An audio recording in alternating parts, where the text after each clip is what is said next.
Today my father has bought 15 kg of rice for rupees 390. Let's work out using the rule of 3 method how much he would require if he would have bought the same quality of rice. 17 kg rice কিনছে এবার, তাহলে সলিউশনের starting করতে হবে, তার আগে কোশ্চেনটা বুঝতে হবে। দেখো কোশ্চেন কি বলেছে, প্রথমে এরকম করে আমি যদি ভাগ করে নিই কেজি আর এখানে হচ্ছে প্রাইস, তাহলে তুমি বলো চালের কোয়ালিটি সেম কোয়ালিটির চাল কিনেছে। যদি 15 কেজি চাল কিনে তাহলে দাম হচ্ছে 390। তাহলে 17 কেজি যেটা আছে, 17 কেজি যে পরে বলছে যদি 17 কেজি কিনতো তাহলে কি হতো, দামটা কত হতো। তাহলে তোমরা একটা আইডিয়াতে বলো যে 15 কেজির দাম যদি 390 হয়, 17 কেজির দাম বাড়বে কিনা। তাহলে আমরা কি দেখতে পাচ্ছি, একটার প্রাইস যদি বাড়ে 15 থেকে 17 যায় তাহলে অন্যটার কি ডিক্রিজ করবে না বাড়বে? অবভিয়াসলি বাড়বে। তুমি যদি 10 টাকা 10 রুপিজের 10 রুপিস 10 কিটক্যাট কিনছো, কিটক্যাট তুমি কিনছো, কিটক্যাট একটাই পাচ্ছ। তুমি যদি দুটো কিটক্যাট কিনো তাহলে অবভিয়াসলি তোমার রুপিসটা কত করতে হবে, 20 রুপিস তোমাকে পে করতে হবে। 20 রুপিস আসবে দুটো, 20 রুপিসের দুটো কিটক্যাট আসবে, ঠিক? তাহলে একটা ইনক্রিজ করলে অন্যটাও ইনক্রিজ করছে, আর এটাকেই আমরা বলি ডাইরেক্ট মেথড বা ডাইরেক্টলি প্রপোর্শনাল। এটাকেই আমরা বলি ডাইরেক্টলি প্রপোর্শনাল। আই হোপ এই যে প্রথম পার্টটা তোমরা বুঝতে পারছো। তাহলে এখানে আমরা কি করে এটাকে গুছিয়ে সাজিয়ে লিখবো, প্রথমে আমরা একটা প্রপোর্শন ক্রিয়েট করব। এখানে 15 প্রাইসগুলোকে কেজিগুলোকে আলাদা রাখবো, 15:17 এই দুটো নিচ্ছি। প্রপোর্শন টু 390 আমরা জানি না এখানে কত আছে, এটাকে এক্স ধরতে পারি, নিয়ে নিলাম এক্স। এরপরে দেখো কি করতে হয়, দেখো এই যে এরকম যখনই থাকবে মাঝখানে প্রপোর্শন থাকবে, সেইখানে প্রথমের যে নাম্বারটা থাকবে সেটার সাথে সবসময় লাস্টের নাম্বারটার আমাদের মাল্টিপ্লাই করতে হবে, আর তারপরে যে নাম্বারটা থাকবে সেটার জাস্ট ইস্টুর মানে প্রপোর্শন সাইনের আগে যে নাম্বারটা আছে সেটার সাথে প্রপোর্শন সাইনের পরের নাম্বারটার মাল্টিপ্লিকেশন করতে হবে। তাহলে এটা করবো কি করে, দেখো খুব ইজিলি আমি এখানটা দেখিয়ে দিচ্ছি, তোমাদের ইজি হয়ে যাবে। দেখো তাহলে এখানটা এমপ্লয়ি সাইন দিলাম, এখানে 15 into x that is equal two, এটা মানে ইকুয়াল টু কত হবে, 390 ইন্টু 17, 17টা এর সাথে মাল্টিপ্লাই হয়ে গেল, এটা আসছে আমাদের। এবার 15x ইকুয়াল টু বা 15x ইকুয়াল টু, তো আমরা দেখতেই পাচ্ছি 15 এর সাথে x মাল্টিপ্লাই হচ্ছে, তাহলে এখানটায় আমরা x কে নেব, রাখবো, আর 15 কে ওই সাইডে নিয়ে যাবো, বিকজ আমাদের তো ক্যালকুলেশন করতে হবে। 390 ইন্টু 17, তার নিচে 15। এবার আমরা এটাকে খুবই ভালো করে দেখতে পাচ্ছি যে 390 ইন্টু 17 আছে, 15 আছে, এটাকে আমরা কাটাকাটি করলে তাহলে গিয়ে আমাদের অ্যান্সার আসবে। এটার সাথে এটাকে আমরা কাট করতে পারি, আমাদের এখানে 26 দিয়ে কাট হয়ে যাবে। তাহলে এখানে আমাদের কি আসছে 26 ইন্টু 17, 26 ইন্টু 17, এটার অ্যান্সার তোমরা বার করো তাড়াতাড়ি। 26 ইন্টু 17 442 আসে, 26 ইন্টু 17 442 আসে। এই 442 কি, রুপিস। তাহলে 17 কেজি যদি রাইস কিনে, 17 কেজির যদি রাইস কিনা হয় তাহলে প্রাইস কত হয়ে যাবে, therefore cost of 17 KG rice is rupees 442। Question number 2 দেখো, কোশ্চেন নাম্বার 2 কি বলেছে, এখানটায় ভেঙ্কট, আচ্ছা Venkat uncle will make 4 shirts, কটা শার্ট বানাবে, 4টা শার্ট বানাবে, of the same size with 20 metres cloth, কত মিটার ক্লোথ, 20 মিটার ক্লোথ দিয়ে বানাবে। Let us work out using the rule of 3 method how many meters of cloth uncle will have to purchase for making 12 such shirts। দেখো 4 এর জন্য 20 metre দরকার, 20 metre দরকার, তাহলে 12 এর জন্য কত দরকার হবে, অবভিয়াসলি বেশি দরকার হবে। তাহলে এটাও তো ডাইরেক্টলি প্রপোর্শন হয়ে গেল, এটাও ডাইরেক্টলি প্রপোর্শন হয়ে গেল। তাহলে এখানটায় আমরা কি করব, দেখো এখানে আমরা ফার্স্ট অফ অল ওই যে মেথডে করেছিলাম সেটাই এখানে ফলো করব, 4:3 12 proportion to 20 is to x. তাহলে এখানটা সেম টাইপ অফ সলিউশন হবে নাম্বার 1 এর মতো, 4 into x that is equal to 20 into 12. এবার কি হবে, x4 কে আমরা নেক্সট সাইডে নিয়ে যাব, তাহলে এবার কি হবে, 4 দিয়ে এটা কেটে যায়, 4 5 আর 20 হয়, আর 5 12 আর হয় 60। তাহলে কত মিটার ক্লথ লাগবে, 60 মিটার ক্লথ লাগবে। ঠিক আছে, তাহলে আমরা এখানে কি লিখতে পারি, therefore Venkat uncle will have to purchase 60 meter cloth to make 12 such shirts. তাহলে এটা নাম্বার 3 তে কি করতে হবে, কি বলেছে ফার্স্টে ওটা আগে আমরা বুঝে নেব। কোশ্চেন নাম্বার 3 তে কি বলেছে সেটা ফার্স্টে বুঝে নেব। বলেছে ইট টুক 15 days for 30 heads of labour. তাহলে আমাদের কাছে কি কি আছে, এখানে লেবার আছে আর ডেজ আছে। লেবার্স গুলো কত দিনে কাজ করতে পারে সেটা আছে, একটা আছে লেবার, একটা আছে ডেজ। তারপরে বলেছে two ডিগ a pond at Bakultala village, let's work out using the rule of 3 method in how many days 25 heads of laborers could complete the said work. তাহলে আমরা এখানে কি দেখতে পাচ্ছি, চলো এটাকে আমরা একটা ফরম্যাটে সাজিয়ে ফেলি। তাহলে এটাকে যদি সাজাই আমরা কি দেখতে পাবো, দেখো ফার্স্ট অফ অল আমাদের কাছে কি আছে, লেবার আছে, এখানে লেবার আছে, লেবারের জন্য আলাদা দিলাম, আর এখানে ডেজ দিলাম। তোমরা লজিক্যালি আমাকে বলবে যে 30 জন লেবার কতদিন নিচ্ছে, 15 দিন নিচ্ছে। তাহলে 25 জন লেবার দিন বেশি নেবে না কম নেবে, বেশি নিবে। তাহলে দেখো এই ব্যাপারটা বুঝতে হবে, যখন পার্সন কাজ করছে, কোনো পার্সন কাজ করছে, ধরো একজন নয় 3 জন কাজ করছে, 3 জন কাজ করছে, একটা ঘর বানাচ্ছে তারা, ঠিক আছে, 3 জন কাজ করে ঘর বানাচ্ছে, 3 জন ঘরটা বানাতে পারে। যদি 3 জন ঘরটা বানাতে পারে 20 দিনে, ঠিক আছে। যদি সেই জায়গায় একজন হয়ে যায় তাহলে ঘর বানাতে কত টাইম লাগবে,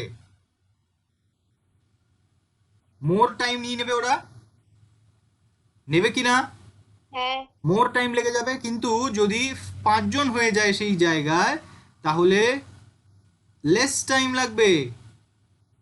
তাহলে বেশি লেবার যেখানে আছে সেখানে কম দিনে কাজ শেষ হয়ে যাচ্ছে, যেখানে লেবার কমে যাচ্ছে সেখানে এই পার্টটাও তো কমে যাবে। তাহলে এটাকে সাজাবো আমরা এইভাবে, 30:25 proportion to x, আচ্ছা x is to 15। যখন এরকম ইনভার্স হবে, এরকম হবে, উল্টো হয়ে যাবে, তখন আমরা এইভাবে এটাকে সাজাবো। সলভ করো, দেখো 30 employees sign 30 into 15 equal to 25 into x। এই পুরোটাকে শিফট করে এদিকে আনতে পারি, এই পুরোটাকে শিফট করে ওদিকে নিয়ে যেতে পারি, মাঝখানে ইকুয়াল টু আছে, যা কিছুই করতে পারি। দেখো কেমন হয়, 5 equals to 1 লেখা আছে, সেইটাকে আমরা এরকমও লিখতে পারি, 60 into 1 equals to 12 into 5, 12 into 5 এটাও লিখতে পারি আমরা, ঠিক আছে, আমরা ঘুরিয়ে নিতে পারি, কোনো প্রবলেম হবে না, বিকজ ইকুয়াল আছে মাঝখানে ওর জন্য। তাহলে 25x equals to 30 into 15। দেখো একটা জিনিস তোমরা খেয়াল করছো যে আমি কিন্তু কোনো মাল্টিপ্লিকেশন করছি না এই স্টেপে। তোমরা যদি মাল্টিপ্লিকেশন করতে যাও it will take time consume হয়ে যাবে, তোমাদের টাইম কনজিউম হয়ে যাবে। আমরা এখন ক্যালকুলেশন করবো না, বিকজ এরপরে তো আরেকটা নাম্বার এখানে যোগ হবে, নিচে আসবে, তাহলে আমরা পরে ক্যালকুলেশন করব। 30 into 15 by 25 হলো। এবার দেখো কত ইজিলি আমরা ক্যালকুলেশন করতে পারবো। 5 এর টেবিলে যাচ্ছে, দেখতেই পাচ্ছি, 5 5s are 5 3s are চলে গেল, আবার 5 দিয়ে এটা চলে যাবে, 5 6 are 30। তাহলে অ্যান্সার চলে আসবে যদি আমি 6 আর 3 এর মাল্টিপ্লিকেশন করি। 6 আর 3 কে মাল্টিপ্লাই করলে কত আসবে অ্যান্সার, 6 আর 3 কে মাল্টিপ্লাই করলে আসবে 18। তাহলে 18 ডেজ লেগে যাবে। 25 জন কাজ করতে কতদিন লাগবে, 18 days, ঠিক আছে। therefore 25 heads of laborers will take 18 days to complete the work. আমাদের ড্রাইভ করছে, আনড্রাইভ করছে, আন্টির কত টাইম লাগছে। আচ্ছা এরকম করে আমরা দেখি 5 আওয়ার্স নিচ্ছে, তাহলে আমরা এখানে ফার্স্টে স্পিড দেখি, বিকজ আমাদের কাছে কি দেওয়া কি আছে, স্পিড দেওয়া আছে, টাইম বার করতে হবে। যেই জিনিসটা আমাদের বার করতে হয় সেটাকে সবসময় আমরা আমাদের রাইট হ্যান্ড সাইডে রেখে দেবো, সবসময় আমরা রাইট হ্যান্ড সাইডে রেখেই সলভ করবো। আর কোয়েশ্চেনটাতে আমাদের বুঝতে হবে কোয়েশ্চেনটার ডিমান্ডটা কি, কোয়েশ্চেনটাতে আমাদের বুঝতে হবে কোয়েশ্চেনটার ডিমান্ডটা কি। চলো এখানে আমরা দেখে নিব, দুটোকে ভাগ করে দিচ্ছি ফার্স্টে। দেখো বুঝতে সুবিধা হবে, যদি আমাদের আন্টি 40 কিলোমিটার পার আওয়ারে যাচ্ছে, 40 কিলোমিটার পার আওয়ারে যাচ্ছে, মানে 1 আওয়ারে 40 কিলোমিটার সে কভার করতে পারছে, তাহলে তার আসতে কত টাইম লাগছে? 5 আওয়ার্স। তাহলে যদি বলছে স্পিডটা ইনক্রিজ করে দেয়, 50 কিলোমিটার পার আওয়ার স্পিডে আসে, তাহলে তোমরা বলো লজিক্যালি টাইমটা বাড়বে না কমবে? Logically if speed increases then less time taken, speed increase হলে সময় কম লাগবে, সেটা যে কোনো কিছুর কাজের স্পিড যদি ইনক্রিজ করি আমার কাজটা কমপ্লিট করতে সময়টা কম লাগবে, গাড়ির স্পিড যদি ইনক্রিজ করি আমরা ডিস্টেন্সটা খুব তাড়াতাড়ি কভার করে ফেলবো, আমাদের ডেস্টিনেশনে পৌঁছাতে সময়টা কম লাগবে। তাহলে এটা কি হচ্ছে? ঠিক আগের মতো, স্পিড ইনক্রিজ করছে কিন্তু টাইম কমে যাচ্ছে, টাইম স্মল হয়ে যাচ্ছে, স্মল হয়ে যাচ্ছে। তাহলে এটা আমরা সেই ওইভাবে সাজাবো 40:50 proportion to x is to 5। এটাকে এবার তো ফার্স্ট এটাকে সলভ করো। এমপ্লয়ি সাইন 40 into 5, সবসময় বলছি ফার্স্ট এরটা লাস্টের সাথে মাল্টিপ্লিকেশন হবে, আর তারপরে যেটা বসে আছে ওটা প্রপোর্শনের পরে x এর সাথে হবে। তাহলে এখানে আসবে 50 into x, সেম জিনিস এটাকে ওই সাইডে নিয়ে যাব, তাহলে আমাদের কাছে চলে আসবে 50x is equal to 40 into 5। Multiplication আমরা করছি না, রেখে দেবো, খুব ইজি হয়ে যাবে। মাল্টিপ্লিকেশনের আছে তার 50 এখানে এসে তো ডিভিশন হয়ে যাবে, 40 আর এখানটা কি চলে আসবে 5। আমরা দেখতে পাচ্ছি 0 0 আমরা কাট করে দিতে পারবো যখন মাঝখানে মাল্টিপ্লিকেশন থাকবে, আর এই 5 1 jar 5 5 1 jar 5, তাহলে 5 এর টেবিলে দুটোই কেটে যাচ্ছে, তাহলে অ্যান্সার কত আসছে 4। কত আসছে 4। তাহলে টাইম কত নেবে? 4 আওয়ার্স নেবে। এটাই হচ্ছে আমাদের সলিউশন, এটাই হচ্ছে আমাদের অ্যান্সার, এটাই পুরো এটাই আমাদের অ্যান্সার। আই হোপ তোমরা এটা বুঝতে পারছো। তো চলো কোশ্চেন নম্বর 5 এ কি বলছে ওটা আমরা বুঝে নিব। বলছে there was a stock of food grains for 9 days to cater the needs of 4000 people. এখানে পিপল আছে, সাথে এখানে ডেজও আছে, পিপলের সাথে ডেজও মেনশন করে দিয়েছে। বলছে 4000 পিপল আছে, 4000 পিপল আছে, সেখানে তাদের জন্য কত দিনের খাবার? এখানে বলছে 9 ডেজের খাবার আছে, ঠিক আছে, 9 ডেজের ফুড গ্রেনস তাদের এখানে তাদের কাছে আছে শেল্টার ক্যাম্পে।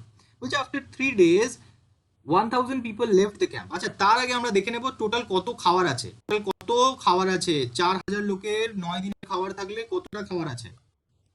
9 4 jar 36,000 খাবার আছে। কত খাবার আছে? 36,000 খাবার আছে। এটা একদম মাথায় ঢুকিয়ে নাও যে 4000 মানুষ খাবে 9 দিন ধরে, তাহলে কতটা খাবার আছে? এই দুটোকে মাল্টিপ্লাই করলেই বেরিয়ে যাবে, মাল্টিপ্লাই করেছি আমাদের বেরিয়ে গেছে এত এত আছে খাবার। এবার বলেছে যে 3 দিন পরে after 3 days 1000 people left the camp, after 3 days 1000 people left the camp for another place। 3 দিন আফটার 3 days, তাহলে আফটার 3 days এই অঙ্কটাকে ভালো করে তোমাদের বুঝতে হবে। দেখো আফটার 3 days কত মানুষ চলে গেছে? 1000 জন চলে গেছে, 1000 জন চলে গেছে, বেরিয়ে গেছে। তাহলে যে 1000 জন তো ছিল ইনক্লুডেড, মানে 4000 টোটাল জন ছিল 3 দিন, তাহলে টোটাল 4000 কতদিন খেয়ে নিয়েছে? অলরেডি 3 দিন খেয়ে নিয়েছে, তাহলে 12000 খাবার খেয়ে নিয়েছে। এটা ভালো করে বোঝো, দেখো 3 দিন ওরা অলরেডি ছিল, তাহলে 3 দিন তো খাবার খেয়েছে, না খেয়ে তো ওরা থাকেনি, ওরা তো নিশ্চয়ই খেয়েছে। তো 3 দিন ওরা যে খেয়েছে, 3 দিন কতটা খেয়ে নিয়েছে? 3 দিন অলরেডি 12,000 খেয়ে নিয়েছে। 3 দিন অলরেডি 12,000 খেয়ে নিয়েছে। তাহলে এবার আমাদের হাতে কি আছে দেখো, আমাদের হাতে কি আছে, আমরা যদি এটাকে টেবিলে বানাই, তাহলে টেবিলে আমরা এইভাবে দেখতে পারবো এটাকে, যে 4,000 জন 36,000 খাবার 9 দিনে খাচ্ছিল, 9 দিনে খেতে পারছিল। এবার হয়ে গেছে 3,000 জন। তাহলে এখানে তো অলরেডি দিনও কমে গেছে, দিনটা তো অলরেডি কমে গেছে, 3 দিন খেয়ে নিয়েছে। তাহলে এখানে 12,000 মাইনাস করে দিতে হবে, এটার সাথে 12,000 যদি মাইনাস করে দিই, তাহলে এটা কি আসবে? এখানে 24,000, 24,000 আসবে। দেখো, তাহলে এবার 3,000 জন বেঁচে আছে আর 24,000 খাবার বেঁচে আছে। 3,000 জন বেঁচে আছে আর 24,000 খাবার বেঁচে আছে। এইবার তোমাদের কি করতে হবে, এইটাকে তোমাদের ডিভাইড করে দিতে হবে। 24,000 ডিভাইডেড বাই 3,000, 3টে জিরো কাট। চলো আমি পেন চেঞ্জ করে নিচ্ছি। এই 3টে জিরো আর এই 3টে জিরো কাট হয়ে যাবে, তাহলে বেঁচে থাকবে 3 আর 24। 3 নিচে আছে, 24 উপরে আছে, 3 8 আর 24 হয়ে যায় 8 ডেজ। কতদিন জন আছে 8 ডেজে তারা খেতে পারবে। ঠিক আছে, এটা বোঝা গেল। প্রশ্নটা আগে ভালো করে পড়তে হবে, পড়ে আমাদের বুঝে নিতে হবে কি বলেছে। আমাদের অ্যান্সার 8 ডেজ। দেখো কোশ্চেন নাম্বার 6 এ কি বলছে, 42টা লেবার ছিল। কটা লেবার ছিল? মানুষ কটা ছিল? মেন কটা ছিল? মেন ছিল 42টা। ঠিক আছে, আর কতদিনে সে কাজ করছিল? Days required to complete the work, days কতদিন নিচ্ছিল? কতদিন? 24 ডেজ নিচ্ছিল।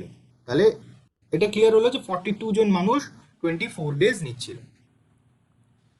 এবার তোমরা বলো যে এরপরে লাইনে লেখা আছে যে সাডেনলি 6 পিপল, 6 জনের কি হলো? শরীরটা খারাপ হয়ে গেল। 6 জনের কি হলো? শরীরটা খারাপ হয়ে গেল। তাহলে 42 থেকে কত মাইনাস হয়ে যাবে? 6 জন মাইনাস হয়ে যাবে। 6 জন মাইনাস হয়ে গেলে কত আসবে? 36 জন হয়ে গেল এখন, তাই না? 36 জন হয়ে গেল। এবার যদি মানুষ কমে যায়, তাহলে কাজ কমপ্লিট করতে সময় বেশি লাগবে, দিন বেশি লাগবে না কম লাগবে? এটা আগে তাতেই বোঝালাম। মানুষ বাড়লে ডেজ কম লাগে, কিন্তু মানুষ যদি কমে তাহলে দিন বেশি লাগবে। রাইট, ঠিক বলেছো, দিন বেশি লাগবে। তাহলে আমরা সেই ফর্মুলা ইউজ করব, আমাদের যেটা আছে is to 36 proportion to, এটা আগে আসবে বিকজ এটা ইনডাইরেক্ট, is to 24। এখানে এই দুটোর ক্যালকুলেশন হবে আর এই দুটোর ক্যালকুলেশন হবে। তাহলে employee sign Dev, 42 into 24 equal to 36 into x। x equal to 42 into 24 into 36। এটাকে সলভ করলেই তোমাদের অ্যান্সার চলে আসবে। খুব ইজিলি কেটে দিব আমরা। 6 এর টেবিলে যাচ্ছে, 6 6 আর 36 হয়, 6 7 আর 42 হয়। আবার 6 এর টেবিলে 24 চলে যাচ্ছে, 6 1 আর 6, 6 কত যায় 24, 6 4 আর 24। তাহলে 7 আর 4 এর আমাদের মাল্টিপ্লিকেশন করতে হবে, 7 4 আর 28 ডেজ। কতদিন নিচ্ছে? 28 ডেজ নিচ্ছে। তাহলে কি কোশ্চেন কি চেয়েছে? কোশ্চেনটা এটাই চেয়েছে, how many days it will take to cultivate the entire land. Therefore আমরা লিখবো therefore 36 men will take 28 days to cultivate the entire land।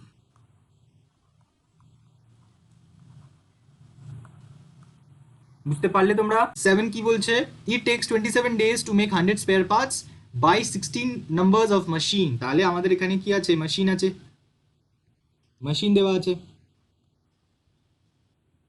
এখানে ডেজ দেওয়া আছে, আর এখানে স্পেয়ার পার্টস দেওয়া আছে। ডেজ কত নিচ্ছে? তার আগে মেশিনস কতগুলো মেশিন আছে? 16টা মেশিন আছে। কতদিন নিচ্ছে? 27 দিন নিচ্ছে, 27 ডেজ নিচ্ছে। আর স্পেয়ার পার্টস কত? 1000টা বানাচ্ছে, 1000 স্পেয়ার পার্টস বানাচ্ছে। বলেছে নেক্সট লাইনে কি বলেছে, যে আমাদের বার করতে হবে how many days will it take to make the same number of spare parts if additional 2 machines are installed. Machine বেড়ে যাচ্ছে, মেশিনে +2 হয়ে গেল, মেশিনের +2 হয়ে গেল, +2 হয়ে কত হয়ে গেল? 18 মেশিনস হয়ে গেল। মেশিন 18 হয়ে গেছে, তাহলে দিন কত নেবে আমরা জানি না, স্পেয়ার পার্টস হাজারই আছে, আমাদের ওয়ার্ক চেঞ্জ হচ্ছে না, no change in work, no change in work, ওয়ার্কের মধ্যে কোনো চেঞ্জেস আসছে না, হাজারটা ছিল হাজারটাই করতে হচ্ছে। তাহলে আমাদেরকে শুধু এই লজিকটা ইউজ করে করতে হবে আমাদেরকে কাজ, থাউজেন্ডের কোনো কাজ নেই আমাদের এই সলিউশনে। তাহলে আমরা এখানে কি করব দেখো, আমরা এখানে করব 16 মেশিনস 27 ডেজে করে, তাহলে 18 মেশিন অবভিয়াসলি দিন কম নেবে করতে, তাহলে কি হবে 16:18 proportion to x is to 27। Direct মেথডে কি হবে, 27 আগে বসবে তারপরে x বসবে, ইনভার্স প্রপোর্শন হলে নিচেরটা আগে বসবে তারপরে উপরেরটা বসবে, তাহলে এখানটা ইকুয়াল টু দিয়ে এমপ্লয়ি সাইন দিয়ে আমরা কাজটা করে ফেলবো।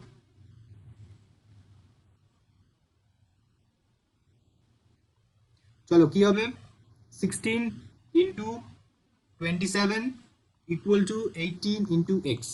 বারবারই বলছি এই জিনিসটা যাতে তোমাদের একদম কনসেপ্ট ক্লিয়ার থাকে। 16 বাইরের সাথে 16টা হচ্ছে সব থেকে লাস্ট, ফার্স্টের সাথে লাস্টেরটা হবে, আর পাশাপাশি প্রপোর্শনের সাইনের পাশাপাশিগুলো একসাথে হবে। তাহলে এর পরের স্টেপে আমরা কি করব, এর পরের স্টেপে 16 আর 27 কে মাল্টিপ্লাই করবো না, রেখে দেবো, 18x কে এই সাইডে নিয়ে আসবো, বিকজ x এরই তো ভ্যালুটা বার করতে হবে, যেটা ভ্যালু বার করতে হবে সেটাকে এই সাইডে নিয়ে আসতে হবে সবসময়। হয়ে গেল। এইবার আমরা কি করব, x বেঁচে থাকলো, that is equal to 16 into 27 by 18। দেখতে পাচ্ছি 3 এর টেবিলে যেতে পারে, 3 6 আর 3 9 আর আবার 3 দিয়ে চলে যাবে, 3 2 আর 3 3 আর, তাহলে নিচে কি বেঁচে গেল, 2 বেঁচে আছে, উপরে 3 বেঁচে আছে, এদিকে 16 বেঁচে আছে, 2 দিয়ে আবার চলে যাবে, 2 1 আর 2 2 8 আর 16, তাহলে কি কি বেঁচে আছে, 8 আর 3 বেঁচে আছে। তাহলে এখানে আমি কি লিখবো, 8 into 3 that is equal two 24। আমাদের কি হবে, 24 ডেজ রিকোয়ার্ড, 24 ডেজ লাগবে, আর যদি দুটো মেশিন বাড়িয়ে দেয় তাহলে আমাদের 24 ডেজ লাগবে।